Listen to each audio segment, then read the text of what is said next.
And we are live. Hell yeah. Thank you for tuning into the Mickey G channel. All right. How y'all doing tonight, ladies and gentlemen? And thank you for tuning into the Mickey G channel starring Mickey G. Thank you. Appreciate it. Thank you so much. And also Mr. Eddie Skunk. How you doing, baby? We have a special guest tonight, fighting for the WBBO. What's WBBO? WWBO champion, Reggie Martinez. Give it up for him, Reggie Martinez.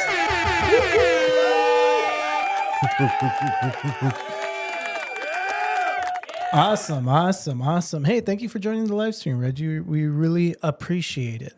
Thank you for having me. Yeah, of course. What weight class do you fight in? At the 126 bracket. 126 bracket. And how old are you? 17 years old. 17 years old. Give a hand for Reggie, fighting at 17. And you're fighting for a title in 2 weeks. Yeah.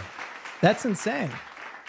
Wow, fighting. And so what's your record again? How long have you been doing? How long have you been boxing? I'm 4-0, and I've been boxing for around 8-9 years now. 8-9 years. See, so you started when you were. I did the math earlier. You started when you were 9 years old. Yeah. All right. It took you a while to do that, math. Yeah. Yeah, I'm dyslexic, so. Math wasn't always your strongest suit. Yeah, I can do it. It takes me a while. That's it. That's the biggest thing. But wow, since you were 9 years old, and I don't know, does your head hurt? Are you? Nah, I'm pretty good. I'm fine. All right, that's good. And I see you have a scratch on your nose. Were you sparring earlier today? Yeah, yesterday I had some really tough sparring with another pro. He's 2-0. Manny Pac Hernandez. He's a really good fighter. Manny Pac, I know that guy. Manny Pacquiao. Whoa. Yeah, Nice. this guy don't mess around. Legend. Yeah. Damn. Yeah, that's the thing about man, I'm telling you, when you see people who are training hard, yeah, you see all of those scratches and bruises on their face, and you surely got the you got the wear on your face showing right now. That's awesome. Oh yeah. Yeah, that's good to see. That's how we know you're working hard. There we go. Yeah, there you go. All right. Well, once again, Wait, what was that noise? Well, it means correct. That's a new one. Yeah. I had trying different ones out. There we go. No, that was good. I'm sorry. Yeah. I just caught me off guard. I thought someone's phone went off. I was like, that was so clearly in the mic. I love it.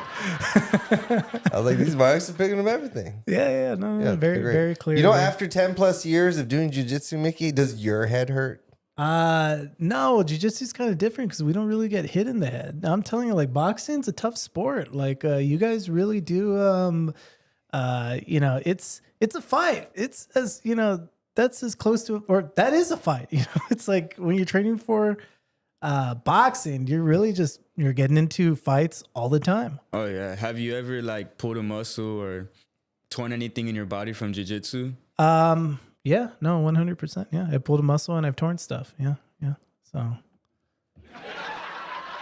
All right. Way to go into detail, Mickey. Thank you. That was good. No, yeah, the worst. It's always just a bunch of little things. When I was 19, when I first started doing jiu-jitsu, when I was 19, we just rolled in a weird way.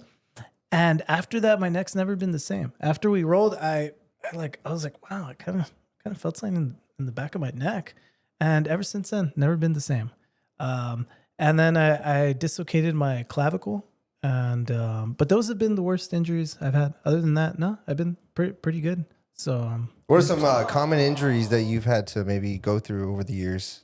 I have a lot of knee problems because I do a lot of feet work. I say elbow problems, but honestly, my face doesn't really bother me that much. I haven't broken the nose or anything, but my neck for sure.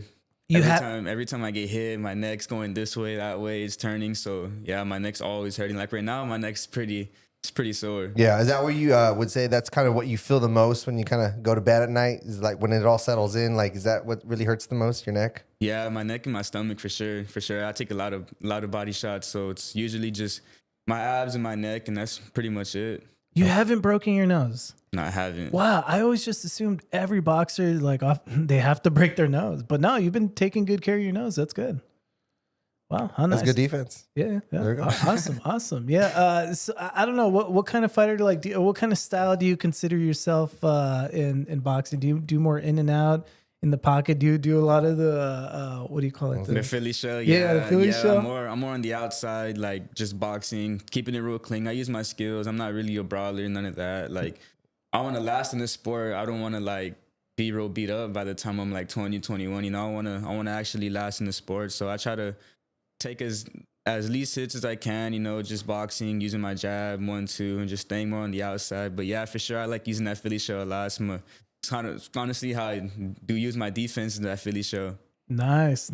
Yeah, because that's the number one thing. I was telling you earlier that, man, I feel so much for those fighters that have that in the pocket style because they're always taking shots. Oh, yeah. And it looks so brutal whenever I see them sparring. It kills me. But yeah, I would always prefer, like, you know, for fighters, young fighters like yourself, to just keep that in and out style, like mostly defense based. Yeah. Because damn, man, you hate to see it. You hate to see it. Well, either way, tell us more about your fight in 2 weeks. What you said that it's going to be a rematch? Yeah, it's a rematch. I had fought him last year, October 19th at South Padre Convention Center. It was a good fight overall. I thought I got the win, but the judges thought otherwise, so they gave it a draw. But we are fighting for the WWBO belt again, February 8th at Payne Arena, and it's going to be a really good event. A lot of fighters going to be on that card. A lot of upcoming fighters too, like Sebastian Juarez and Omar Juarez. They're both brothers, and they're really good pros. Omar Juarez, he's fighting like in Vegas already. He's fighting in the big stages, and he's going to be the main event on the card. Sebastian Juarez is going to be the co-main event, and I think I'm going to be the fight under that. I'm not too sure yet, but it's going to be a good event overall. Wow, nice. So I'm sorry, you said featherweight? Yeah. Okay, so for the featherweight WWBO belt, you all are going to be fighting for. How was that first fight? What kind of I don't know, what'd you get from that first fight? I thought I just outboxed him. You know, I thought I did pretty good. You know, staying on the outside, just not taking as many hits as I should. I thought I did really good that fight. On his side, I guess the judges called it a draw because, you know, he was the pressure fighter in that fight. He was the one coming forward, but I was picking my shots. I had the cleaner shots. I showed more skill in the ring, and I showed more like IQ and just a lot more in the ring. But I think it was a good fight. It was a really good fight. So I think that's why they called it a draw. Yeah, I think that forward movement goes a long way with the judges, if I'm not mistaken, right? Yeah. How many fights have we seen where the better fighter clearly, but it's a lot closer to the judges just because the other fighter was a lot more active, I suppose. But dude, it is so difficult. Like, I've tried, I watch a lot of MMA, and so I feel like I'm fairly familiar with how MMA judges judge. But with boxing, every time it's like a hit or miss. Every time I feel like whenever I see a boxing fight, I think like, oh, obviously that guy won, and it's the other way. And then I think, well, now I think that the judges are looking for this, and then it's the other way. It's so hard to gauge what boxing judges are looking for. Oh yeah, there's a lot of politics into boxing, to be honest. Like, I don't know if you guys saw the Lomachenko and Devin Haney fight. Lomachenko, he outboxed Devin Haney all 12 rounds of that fight, and they gave the fight to Haney. And I don't think they gave him the fight just because he's the more popular fighter. He was the champion at that weight class at the moment. So I think in boxing there's a lot of politics. Yeah, and that's unfortunately one of the things that kind of plagued the sport as of recently. Was the guy you fought, was he a local guy? Where's he from? He's from Mexico. I'm not too sure. I don't know how to pronounce it. I'm not really good with my Spanish. It's a DEI. That's what happened. It's a DEI. They gave him points just for being from Mexico. But Trump is going to get rid of all of those DEI. Here it is, folks. Didn't take long. Yeah, sorry to get political. Don't worry, Trump's going to get rid of all of those DEI hires. Okay, so they're not gonna judge this guy on a curve just because he's from Mexico. They're gonna judge him harder now. He's cooking, folks. Yeah. We can only hope, right? Oh yeah. Now, prior to your first fight with him, was there any history with him by any chance? Did you like hear about him or anything, or was your first time just even knowing about him was getting the matchup with him? He fought one of the guys under my promotion teams, Ifantes. He's a pretty good fighter too. They had fought at Payne Arena. I'm not too sure when, but it was the fight before he fought me. So there was not history there. I mean, he didn't know me, but my promoter had reached out to me and told me that if I were to fight him, I could fight for the belt. So, I took the fight right away. Having that belt, it's a big step in my career. So I took the fight, and yeah, that's pretty much it. I mean, we didn't have any past history, nothing really. I just knew about his previous fight before mine. Okay. Wow. Yeah. Does he speak any English or only speak Spanish? No, he speaks in English, yeah. Oh, okay. Just making sure. Because you were telling me earlier you don't really speak much Spanish. So yeah, no. Yeah, so I was gonna say, big. That's gonna be a big barrier between you all talking smack to each other. Have you started talking smack to him? Oh yeah, last week we had a face. We had a thing where I sit here and he sits right there, and there's a guy talking like in between us, and he's like asking us both questions, and then at the end of it, he lets us like talk our little smack with each other, and it was kind of weird because I was just talking my smack and I really didn't know what he was saying. Like I was just hearing him, but I'm just saying whatever I had to say because I really didn't know what he was saying. So I was just talking my smack. But there's a lot of heat in this fight. There's a lot of talking. There's a lot of I was gonna ask. Nice. Especially the fact that he had fought a former member from your promotion, and then before leading up to your fight, and then now you're going at it a second time. I imagine now that history really has built there, and I could see where that bad blood might be a little bit boiled. Yeah. Were you telling him like, hey, you think you got my boy? I'm gonna smack you. You think you got my boy? I'm gonna smack you next. I'm gonna smack. Is that what you're telling him?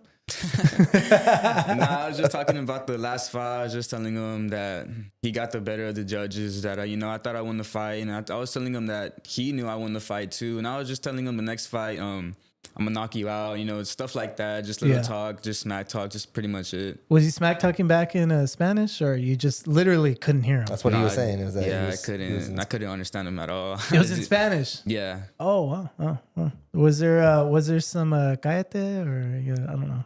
I don't even know. Trying to figure out any keywords that are in there. I don't know what Spanish either. I have to.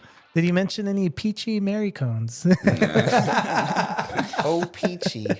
Yeah, no, just checking. I'm telling you, there's only so many words I know, so I have to. Mickey just knows all the bad words, like most people. It's like, you at least just know the bad words. I only know the bad words and just my numbers, and that's it. Yeah. There we go. Yeah, you dos puto. You're like, I know what that means. Yeah. I should be censoring these words. I'm trying to cuss less on the live stream. Dos. There you go. There you go. Yeah. Good Yeah. So you. Whoa. All right. I'm sorry. Why would you say that? Yeah, I don't know. Hey, well, that's good that you guys are actually, at each other. It's so boring whenever there's so much respect between both of them. I feel like I don't want to see respect between both of you guys. Even as a fan, because I'm a fan of boxing too. Like I see some fights and the fighters are real, just good luck and see you Saturday night and stuff like that. Nah, like the fans don't want to see that. The fans want to they want to see you talk smack. They want to see you push each other at the weigh-ins. They want to see like the hype. That's what sells the fight. Mm-hmm. So me, like as a fighter, I always try to talk my smack. I always try to like show out. Even like as my walkouts, like I'm always dancing, doing my thing while I'm getting into the ring. So it's all about selling the fight, really. Yeah. Awesome. What song do you come out to? My last fight, I came out to Wash My Shoes, and the fight before that, I came out to Wipe It Down by Boosie. Okay, Oh, nice. Yeah, Yeah, see, I always think of you have any plans on dressing up as Batman to your next press conference? What is this? Your next this is the famous Tyson Fury dressing up as Batman. Yeah. See, I'll tell you, this is the level you got to get on, man. You got to start telling your buddy, hey, look, dress up as the Joker and I'll go beat you up. I've never seen this, and this is absolutely ridiculous. Come on, dude. This is peak entertainment. The belts are on the floor. You couldn't disgrace the sport anymore. Would you ever do something like this, Reggie? Maybe in December I'll dress up as Santa. Oh, there you go. Yeah. Hell yeah. Yeah, my nickname's Regalito. I'm the gift. So, dude. so I'm thinking about in you go. December, I'm going to like, I'm thinking about getting like a gift to my opponent and having like a first aid kit in it. Then I gift it to him like as Santa, you know, and then he opens it like it's a first aid kit in there. There you go. Dude, that is perfect. I 100% advocate Or that. a can with the label says whoop ass. Hey, you'll have a whole bag, dude. Bring out a whole bag. Different types of puns. Wait, hold inside on. of- I'm sorry. I was hit me with the sensor with a can. wait. A can of there. Wait. Oh, okay. You got it. You got it. It's already. You didn't let me say whoop first. Oh yeah. I'm sorry. A can of. Whoop. There you go. Thank you. You're welcome. All right. Either way. But no, that's an awesome idea. If anything, we'll go as well. We'll dress as elves. Oh, yeah. Hey, yeah. Or dude, if anything, you should have some girls dress up as elves. Get your girlfriend. I legit and, have a Grinch costume. Yeah, we'll. No, I'm just throwing that out there. We'll dress up as the Grinch. Yeah, and then you'll have some pretty girls dressed up as elves, right? Yeah. It'll look good. Dude. What? I'd rather you dress up as the elf. No, because it won't. But like a sexy It'll elf. look cooler. Oh, I'm sexy. Okay. Yeah. Yeah, there you go. Doing in that case, yes, I will show up as an elf. You're like, no, please don't. Bad idea. Yeah, Reggie's like, I don't like this idea. Yeah. Like, I'm just going to stick with the Santa thing. Yeah. That way you'll do both things. It's like it's funny and like you know and creative. And also you have the female aspect to it, to where, and maybe, I don't know, you wear something nice to where it has the rich aspect to it too. I don't know. You're covering all your corners. You know what I mean? What are you talking about? I'm saying there's so many aesthetics. I feel like you're turning him into like a Vince McMahon character. I'm saying there's so many aesthetics that lead to, you know, a good outlook, success. You know what I mean? Yeah. It looks, you know, I'm telling you, like the reason why Conor McGregor was so good was not because he knocked people out. He wore the watches, the suits. You know, I think we come from we grew up on wrestling, and it's always like build the character, the story. Dude, they were all fans. McGregor, Muhammad Ali, all of them, dude. All of them are. Mayweather, he was a pro wrestling fan. Wait, Ali was a pro wrestling fan? Yeah, Muhammad Ali. Wait, was there pro wrestling before Ali's time? Dude, pro wrestling's been around forever, man. Oh wow, that's cool. Yeah. Yeah, There you go. You learn something new every day. there we go. Nice. I like that. All right. Either way, once again, we appreciate you coming on the live stream, Reggie. And we're going to go through a few topics. Would you mind going through, sitting in and going through these topics with us? Awesome. All right. You see, because this week, Inauguration Day on Monday, right? The 20th? That was Monday. Inauguration Day on the... MLK Day. Did that line up? Does that normally line up? No, it doesn't. Remember No, it doesn't. No. This is, I guess, yeah. I don't know how they line it up, but eventually, I don't know. Whatever. This year, Inauguration Day landed on a MLK Day. And because of it, pretty much all of the most popular news right now is, has to do with Trump pretty much. And there's something that really holds close to my heart. And it's that Trump as he was running, he was pushing for the libertarian endorsement as they were booing him on stage. And he promised that if the libertarians endorsed him in some way or fashion, that he would free Ross Ulbricht. Do you know who Ross Ulbricht is? Reggie, ever heard of him? I do not. No, right. I don't. All right, that's good. It's better off you haven't. So, no, he was the creator of the Silk Road, and what the Silk Road is that it was a website on the dark web, free from government regulation, government oversight, and because of it, it became very famous for people to sell drugs on. So what happened was. Ross Ulbricht, the government went after him because so many drugs were being sold, illegal drugs were being sold on there. And because he was such a huge advocate for libertarian principles, the Libertarian Party went out of their way to look, we'll give you endorsement. All we're asking for you is to give a pardon to Ross Ulbricht. They gave him 2 life sentences on top of 40 years. He was going to die in prison until Trump released him. So he served 11 years and just got out a few days ago. Oh, wow. Yeah, pretty insane. So let's go to his statement, shall we? Trump granted me a full pardon. I was doing life without parole, and I was locked up for more than 11 years. But he let me out. I'm a free man now. So let it be known that Donald Trump is a man of his word. Thank you so much, President Trump, for giving me this amazing blessing. I am so grateful to have my life back, to have my future back, to have this second chance. This is such an important moment for me and for my whole family. It's an important moment for everybody who's been working for this for years. This is a victory, and it's your victory too. And this is an important moment for everybody, everywhere, who loves freedom and who cares about second chances.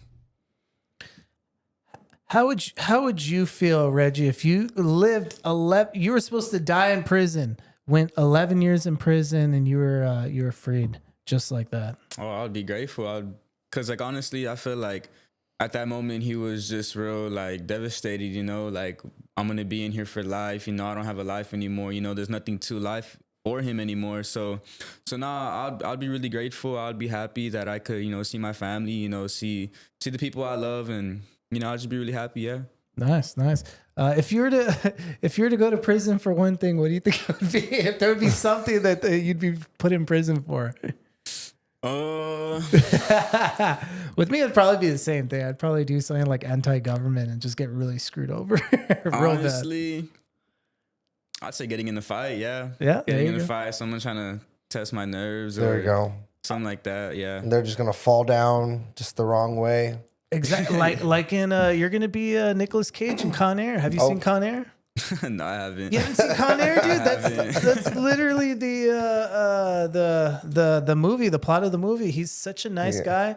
Yeah. Only did things right. You could probably even get that from this trailer. It probably will show where things go wrong. Yeah, what happened was, he did everything right in life, but what happened? Yeah, he was happy with his wife. Look, thugs. That's you and your girlfriend. Look, thugs are coming up to you and your girlfriend. You have to beat them up. And you have to beat them up.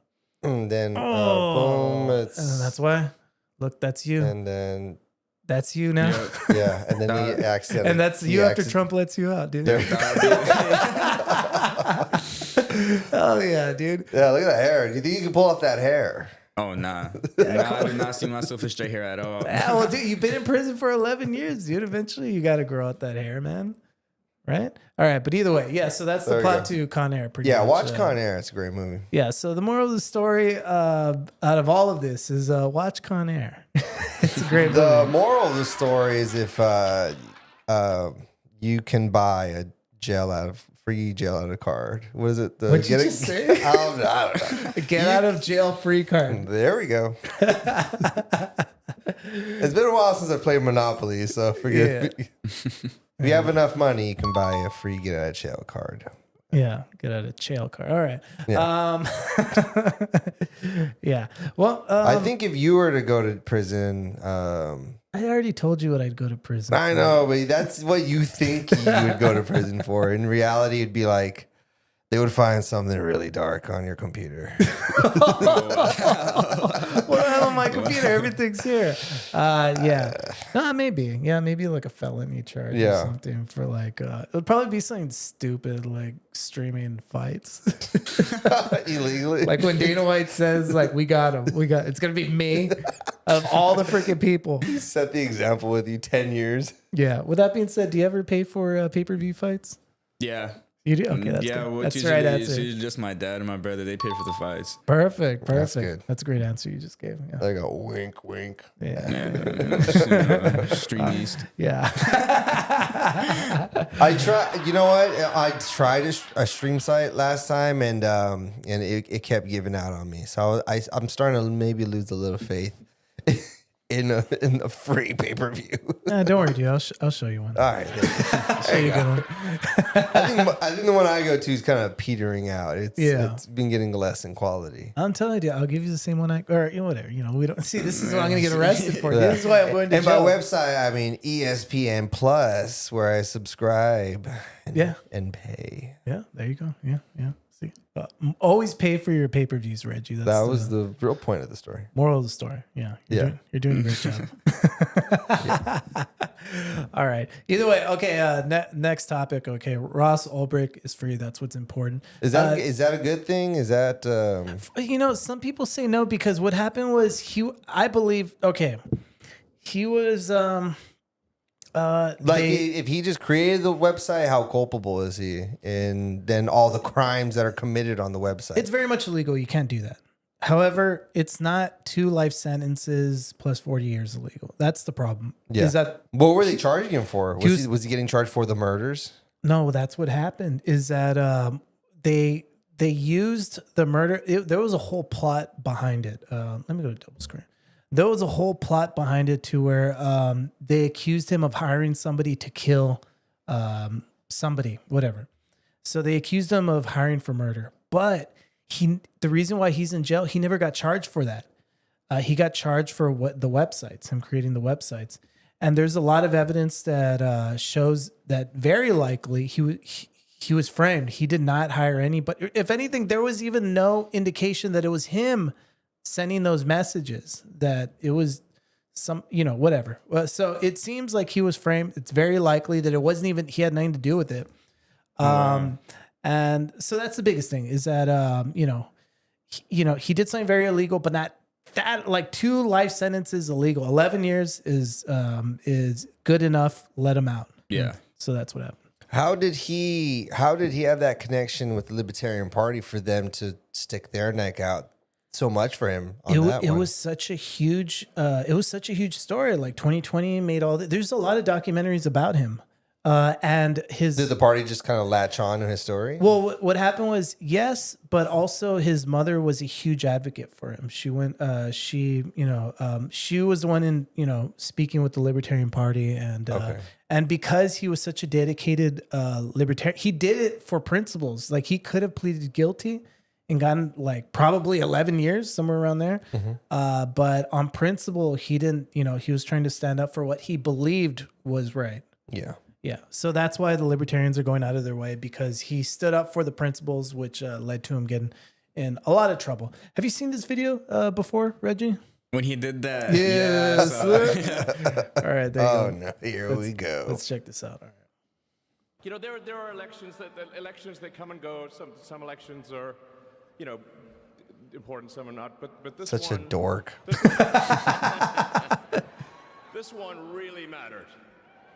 And I just want to say thank you for making it happen. Thank you. There it is. Oh, no, he did it again. I didn't know he did it a bunch of times. He did it twice. Thank you He for knows making it. it happen. Thank you. Oh, he went. Yeah. He threw My that. heart goes out to you. Oh, come on. Look, he's pretty much, cementing what he was trying to do. My heart goes out to you.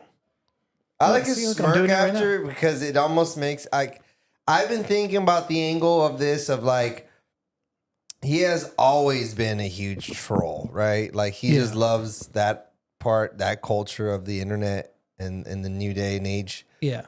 And I don't know. I'm thinking he's like, man, I'm gonna do this and I'm gonna do it. Like I'll get away with it. I'll do it. I'll get away with it. And not even just like it meant anything to him, but he knew how much of a firestorm it would cause, right? As in that is the ultimate troll's See, I don't get the big thing about it though. Like what's so offensive about it? Like I really don't even. I'm not really educated on that. Well, the salute he's giving, if they're claiming that he's giving a Nazi salute, is going to be it's tied to the Nazi Party, and in history, the Nazis, of course, were right there hand in hand with with Hitler and the genocide of what was the Holocaust, and we're talking about the death of millions of innocent people, and you get this, which is just basically become the symbol that correlates directly to that. Is So Reggie, how familiar are you with like the Nazi salute? I'm not too familiar with it. So somebody who's not that familiar with the Nazi salute, like, I don't know, now that you're seeing this, do you see a connection? Like, do you think that there's a huge connection from what, do you think it's so blatant that the connection between what Elon was doing and what these people are doing? I see why people would, be offended about it. But I mean, if he kind of made it clear that it wasn't about that. He made it clear that he's, giving his heart out, to the other people or to the people that were there. But no, I don't think it was really tied, to that. Man, Reggie, why are you making so much damn sense? You see, this is the problem with people. Like, literally, what you're saying is, I could see how people could see a connection because obviously it's the same thing. If I were to do this and some other people were to do this, but there's so many gestures you can do. But when somebody says, "Hey, I wasn't trying to do that," why can't you just they weren't trying to do that?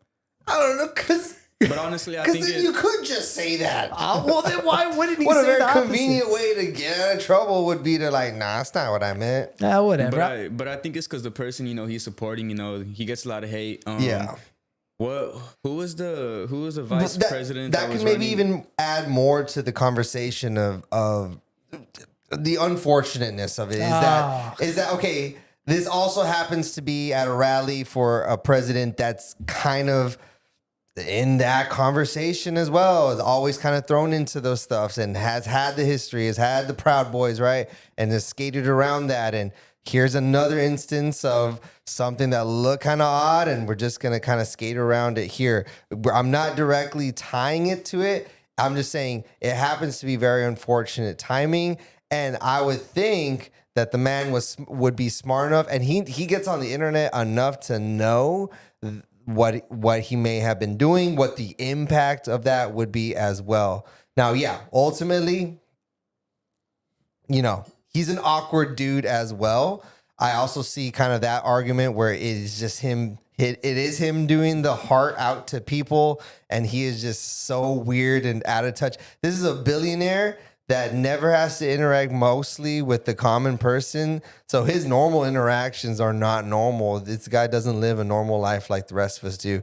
So for his actions to be kind of weird like that, it's almost like when Zuckerberg does human stuff and we're like, that looks weird. That's not what humans do. I feel like we're all a little awkward, you know what I mean? But you were asking about the vice president? Yeah, what's Tim Walz, right?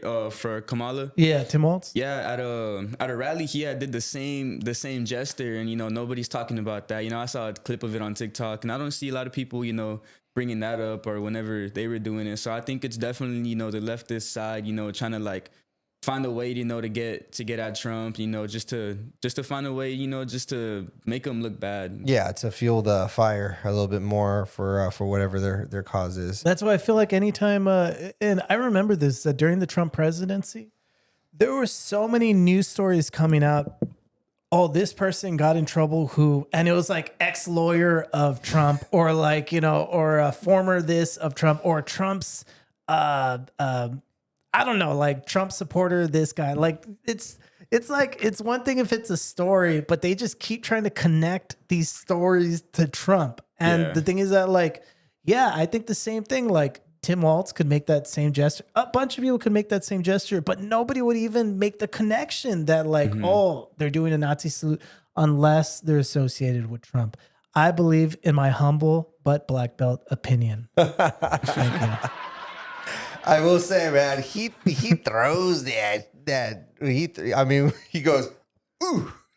Dude, think about it. During the Trump rally, he was literally jumping up as high as he could in the air. It goes back to that he's just this weirdly awkward dude.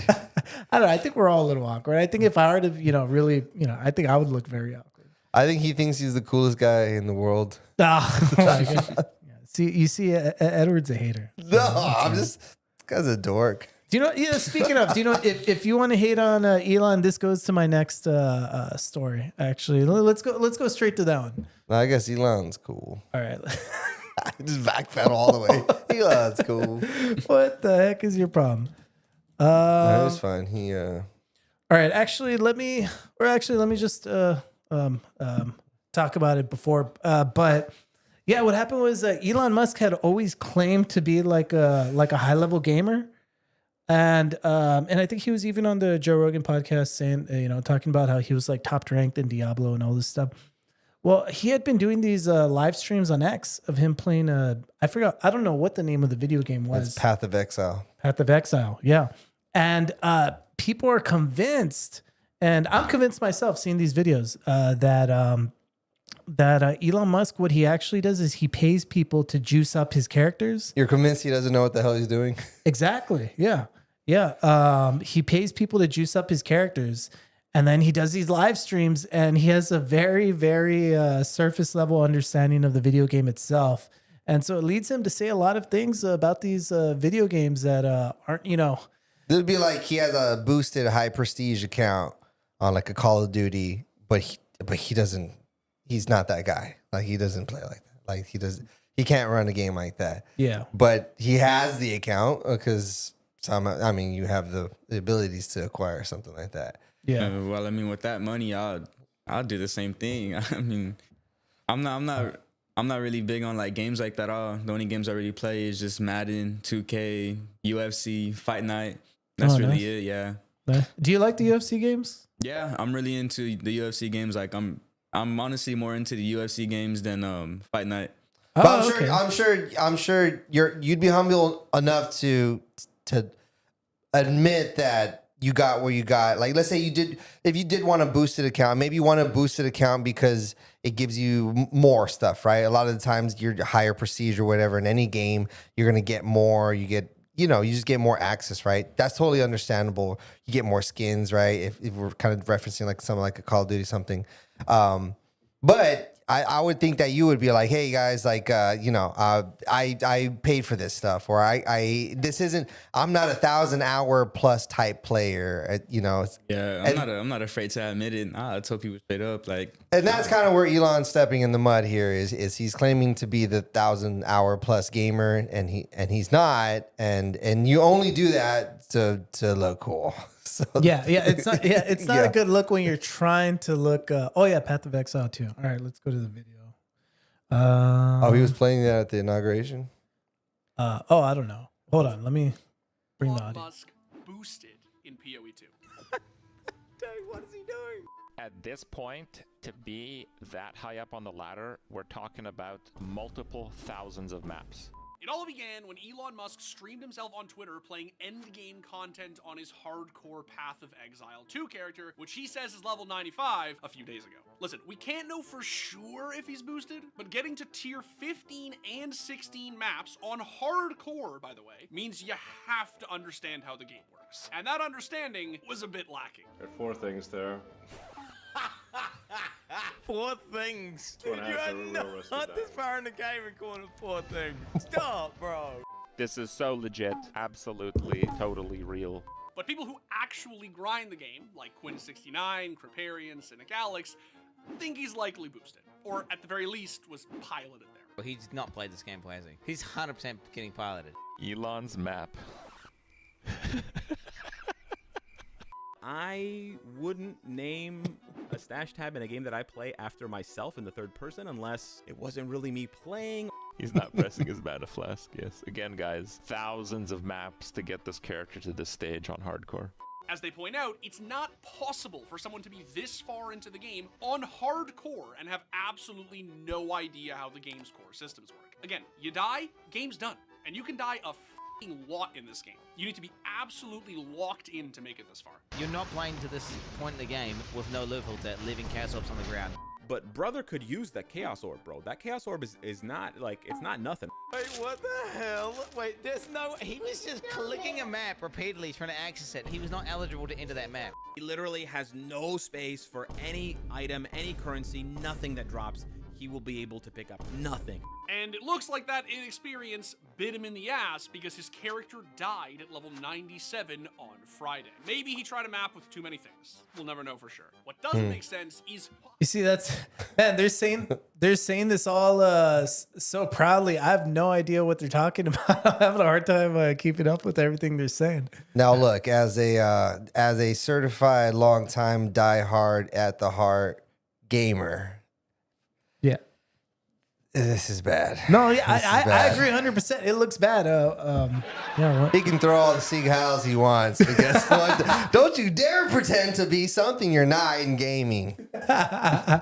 This is disrespect to all the players, including those players up there who put in the time and the effort, the people you have to ignore, the friendships you have to mute, the dark hours in a dark room that you have to put into a video game to disrespect it and to make it so that you can be the cool guy.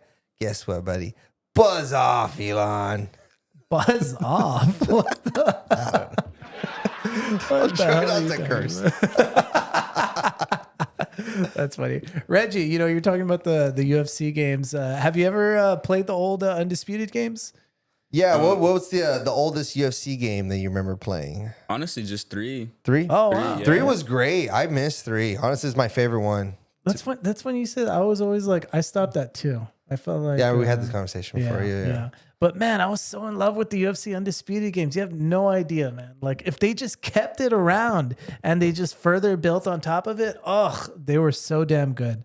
Do you even bother with the ground game, the grappling in UFC? Nobody does, dude. No. Stand and bang. Yeah, the second I get on the ground, I'm hitting up to get up. Yeah, everyone says that the ground game is trash in the UFC games. Is it that? Does anybody like playing the ground game? It takes work. I think there's a skill ceiling to it. And I think if, as a gamer, right, when I was younger, even before the UFC games, it was the Fight Night games. You remember Fight Night, the boxing games? And for years, I think as far as a fighting game, that was really, other than like your cartoony fighting games like a Super Smash Brothers, but like an actual sporting fighting game. I mean, UFC took a while to get popular. MMA took a while to get popular. So most people grew up on boxing games, right? And so to get to go from that level of, you know, the excitement of just the striking and anything that can happen with that to now like the potential of the ground game, whereas any appreciator of the sport can say that's going to be the moment that the match can slow down the most. So to put that in a video game, to go from the boxing to that, it's kind of hard for that person to want to like, you know, I want to be on the ground positioning and finding my best spot, as opposed to, no, let's just stand and try to punch each other. So yeah, it's hard to, you know, you could press X to punch, press Y to do your other punch, but it's hard to press a button to grapple. You know, it's just like, how do you encompass that? Nah, yeah, it gets to the point where like I'm playing online and all people do is grapple. And I'm really? Yeah, I get to the point where I'm just playing stand and bang and that's it. Yeah, I think you can set it to just stand and bang, right? Yeah. Wow, dude, I didn't know that a lot of people were into the grappling. Every time I see it online, it's always a bunch of, or I mean online, like on YouTube, it's always just stand up. Normally I see. Yeah, well, yeah, I guess it's out there. But yeah, dude, I'm telling you, dude, it was such a beautiful time. UFC Undisputed 3. That's when you could tell the developers were in love with UFC. You know, they were the mechanics were totally different. It just felt more realistic, or not realistic, but it felt more arcadey, to where like, you know, the punches really hit. There was all these different, you know, features on there. A fight could be stopped by cut. The grappling felt a lot more natural. You know, you just had to use the right stick, but either way, it's all gone now. Hopefully, what is it? Undisputed 3? What do you mean? Was it? This is Undisputed 3, but this is actually called this is a mod, UFC Undisputed Forever. Okay, and they modded it to where you could play with modern fighters. Oh wow, that's cool. Yeah, where's this available? You have to put it. It's either on a computer or you can mod it on your, like if you have a PlayStation 3 as well. Oh, okay. Yeah. So I don't know. Look into it, Reggie. Nah, for sure I will. He's too busy training. Yeah, he's like, I don't want to be modding stuff. I have stuff to do, man. He's like, I don't want to push a button to punch somebody. I'm the one that punches the person. There you go. There you go. There you go. Hey, what is now that this is your last week of training camp, right? And then next week you're just cutting weight? Yeah. Okay. What does this look like? How's this different compared to the rest of your weeks of training? It's a lot more intense. The sparring's a lot more intense. We're just preparing for the fight. The guy I'm fighting is a pressure fighter, so we're just really working on, like, my coach, he gets a shield and he just follows me around the ring and I gotta for 3 minutes, and it's pretty tiring. It's a hard workout and I do it for 3 to 5 rounds, just depends. But yeah, the training for the past month has been really, really intense. Like, it's hard working. I'm training at 1:30 and I'm there for like 3 to 4 hours, and it's really good work. I got a new coach for this fight, Coach Sal. Shout out to Coach Sal. He's a really great coach. He's also working with other few fighters that are pro. We have a great team right now. It's me.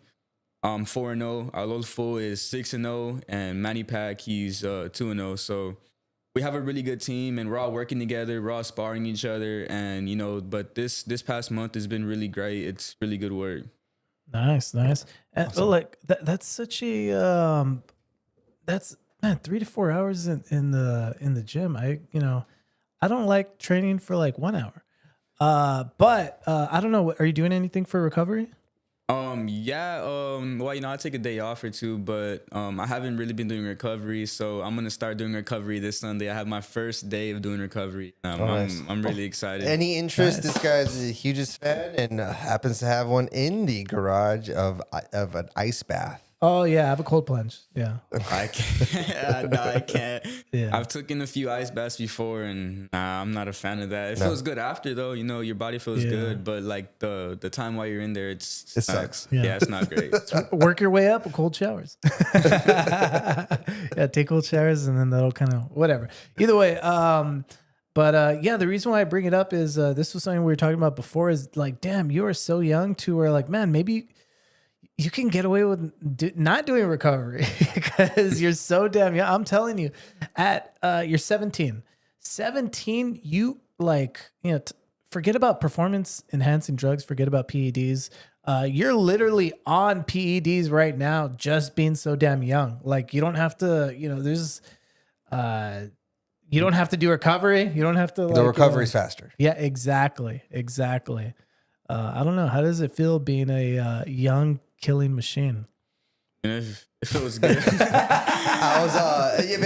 you don't mind me asking, how's the weight cut week for you in the past? Do you feel like it's something that, do you get to it kind of easily? Or is it a struggle, or how is that? It just depends.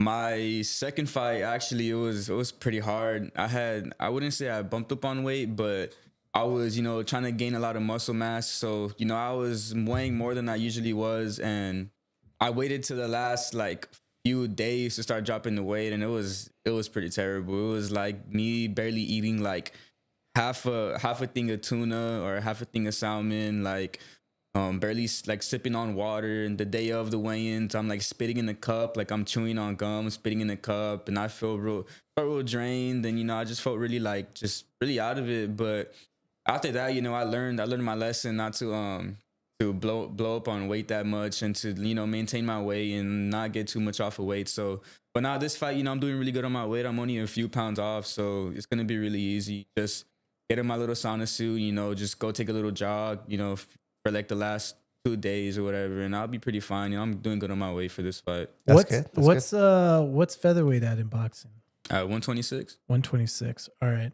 And do you really feel like if you're to fight, I see these boxing fights, and this is something that I don't understand. It may make a huge difference. I don't know.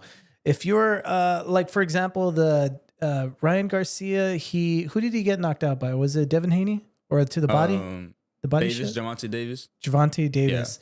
Yeah. There was a Oh wait, no, I take it back. No. When he fought Devin Haney, I'm getting all these fighters mixed up. When he fought Devin Haney, he was overweight, and I can't remember how much he was overweight, but it wasn't by that much. No, it was only 3 pounds. Yeah, like does it make a huge difference? 3 pounds? I mean, not really, no. But I mean, if you are bumping up a weight class, then it does make a difference. Only because those fighters are dropping, say like Brian Garcia. If he's fighting at 140, he's probably weighing like 160, 165, and he's dropping the weight, and that's what he walks around, and that's his natural weight, 160, 165, and he loses the weight for that fight. So I'd say like if you're bumping up a weight class, it does matter. You know, weight is a really big thing in the fight. But, Yeah, because you're naturally smaller, having to go up. Yeah, they cut down. So what they normally walk around with, they still have all that, right? Whether it be that strength or just that from that being that bigger, but now it's refined. In that fight, do you think he made a big deal in that fight? No, I really don't. I mean, he was only off by 3 pounds, and he chugged a beer like right before the weigh-in. So I'd say if he didn't chug that, he would probably be at like 141.5, only like a pound and a half over. So no, I don't really think it played a big factor in the fight. And I mean, he got rocked in the first round. You know, he can't let like 3 pounds, 4 pounds, you know, like decide like, oh, you know, like if I didn't, because the way I see it is if he was on weight at 140, you know, that left hook's still going to hit him, you know what I mean? It's not going to make a really big difference, no. So I wouldn't say that the 3 pounds made a big difference at all. Yeah. If anything, the argument, if he was smaller, probably that punch gets to his face faster. But yeah, you were talking about the Davis fight. What happened in that fight, he's on the contract. There is a thing where it's a rehydration clause. He can't rehydrate, and that's like a really big thing during the fight. Like it's like me dropping to 122. Let's say I'm like going lower on my weight, and I'm like really drained. You know, like when you're drained, it feels bad. I mean, you've probably had to cut weight a lot for your fights and your competition, so it's like you would know how it feels to like, you know, be drained, and like fighting like that is, you know, it would suck, and especially getting hit in a body shot while you're drained. Yeah, it plays a really big factor in the fight. That makes sense. If anything, I still remember when Mickey cut his weight. Oh God! I always look sunk in him. He looked weird. It was scary. Yeah. You look ghoulish, man. You look like. Do you play any of the Fallout games by any chance? No, I don't. Bring up a ghoul. Have you seen the show, the Fallout show? I haven't. Just bring up a ghoul from Fallout. And you know what a ghoul looks like. I don't need to bring up Fallout. Oh wow! It just looks so sickly. I remember, but I mean, all jokes aside, as much as we were laughing at Mickey, we felt for him too. Jesus, I mean, to feel like that, you didn't look happy. You weren't happy. We knew that for a fact. Yeah, I feel like in MMA, I don't know what it is about MMA, but like people lose so much more weight. I feel like in boxing, it's frowned upon to cut too much weight. But in MMA, people are losing at least 10 pounds. They're cutting at least 10 pounds for weigh-in.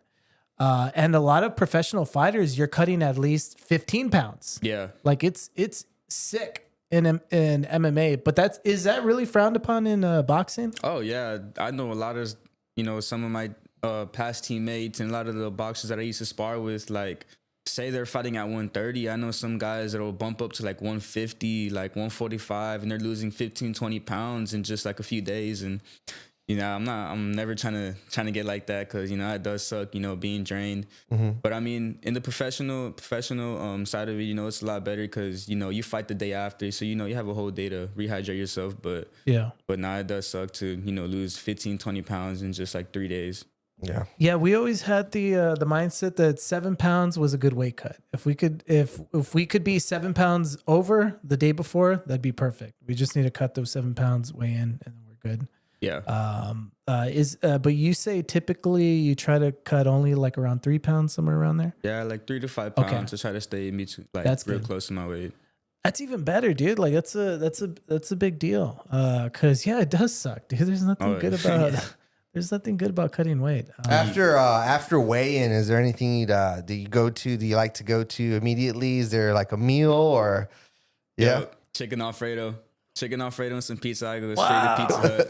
the Italian pasta food. Yep. Yeah. Gotta get my carbs in. Not gonna lie, heaven. I did not expect chicken Alfredo. I expected the pizza, but yeah, that's such a particular thing. Wow, Yeah, man. after every win, even like when I was in the amateurs, it was always chicken Alfredo and pizza.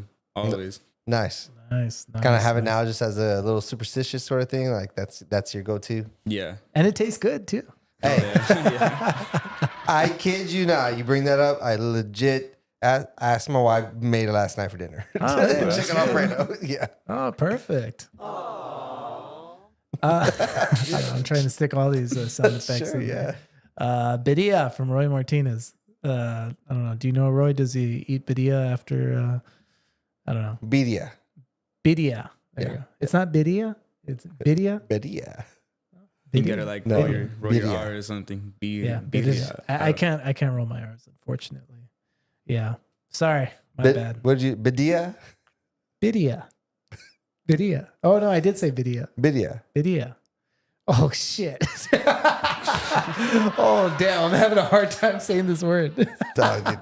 Just keep it going. Yeah, his sister-in-law makes the best. Yeah. Bidia.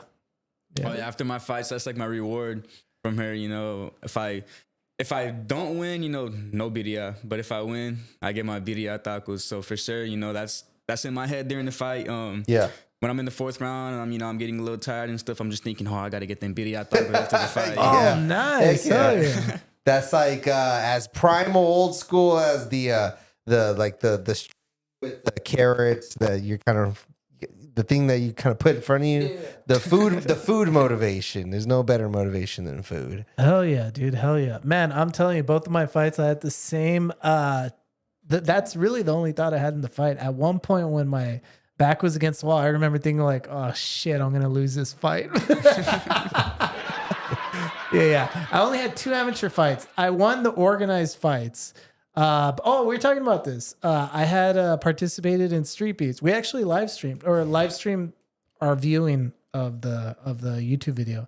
I went to Virginia to do Street Beefs, and I lost that one by decision. So. I gotta fly out to Virginia and get your get back for you. Exactly. Oh, yeah. Exactly. And do you know what? I had 2 goals. Does the Mickey G podcast follow? The live pod from there. There you go. Yeah, because that's why I had the goal. Look, if I want to win the fight and maybe do multiple fights, or I at least want it to be an entertaining fight, dude. I literally had the most boring fight in Street Beef's history.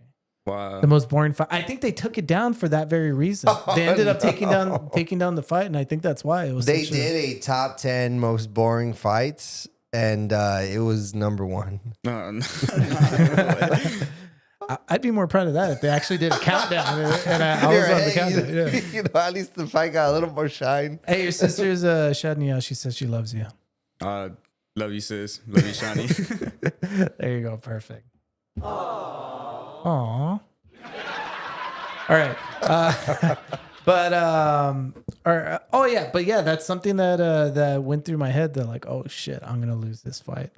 I thought you were gonna say it's something about food. We were talking about food. No, I don't know, because he was talking about things that go through your head. Okay, tell me this. Truly, You always think about food, and this guy's like, man, just going through it like I'm gonna lose this fight.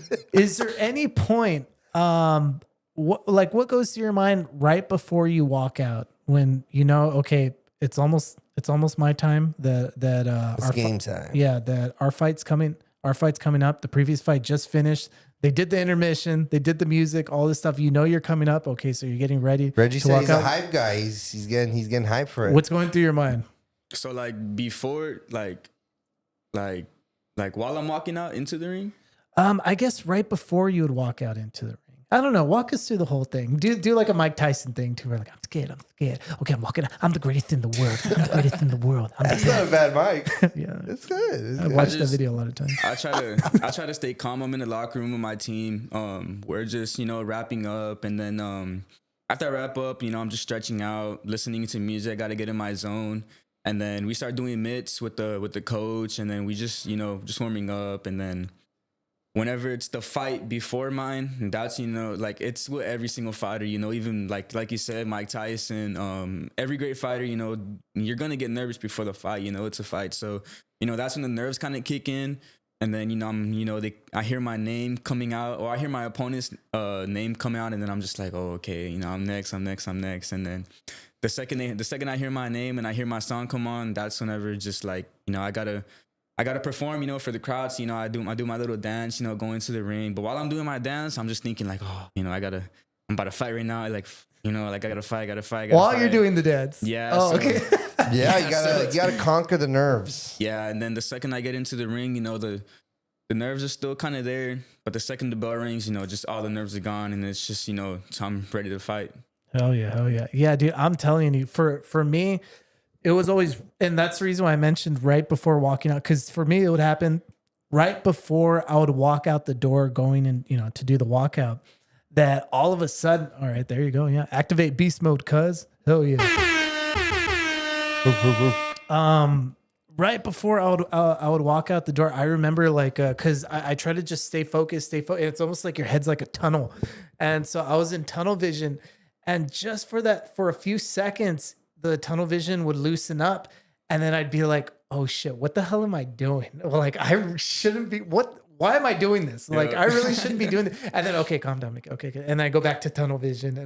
But I'm telling you, it always happens, that little split second of like, oh, clarity. Yeah, what the hell am I doing? Like, this is crazy. The second you walk out and you see all the crowd, all the phones recording you, it's just like, oh, like I'm really here. Like, it's happening. Like, everything I've worked for, for the past 2 months, like it's here and it's time. So that's really what's going through my head when I'm coming out. But it's more of just like, I gotta win.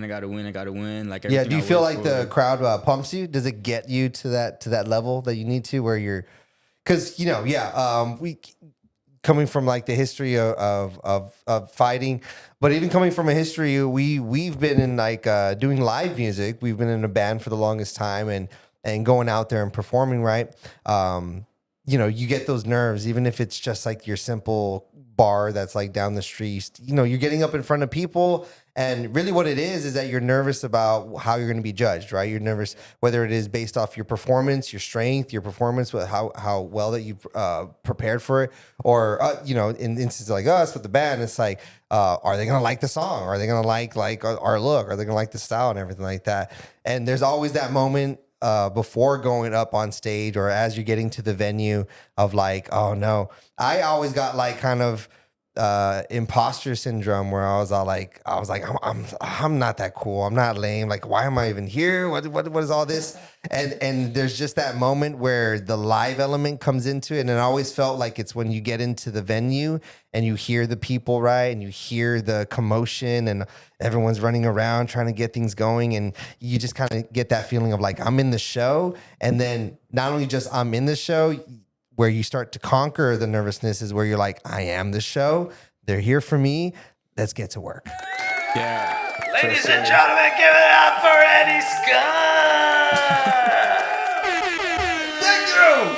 Good night. But yeah, no, it is for sure like that though. When I'm walking out, I hear the crowd, Reggie. I hear the crowd, and it hypes me up, and it's like, okay, these people are here for me, and then it gets into me, and it's like, okay, I'm that guy, the people are here to see me, so I gotta put a show on for everybody that's there. But yeah, for sure, the crowd does affect the fight. Awesome. Yeah, heck yeah. Give it up for Reggie Martinez! Which you can even imagine, you get that side where the crowd is for you.